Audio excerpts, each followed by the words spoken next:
হিডি হবে চলো করিম দাঁড়াবে ছয়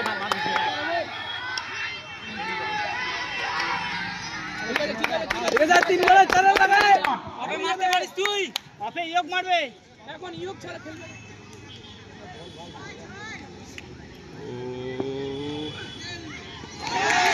ঢুকে যা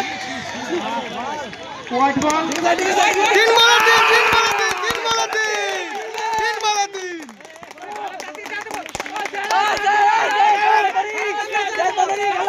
স্যার দেরি হচ্ছে স্যার আবার দেরি করতেছে ওরে ব্যাট লাগবে নাকি দেরি হচ্ছে স্যার ব্যাটটা নিয়ে ভুলে যাও না শুরু যাও না লেট হচ্ছে অনেক টাইম পাই গেছি রিল্যাক্স 3 বলে 3 প্রেসার আছে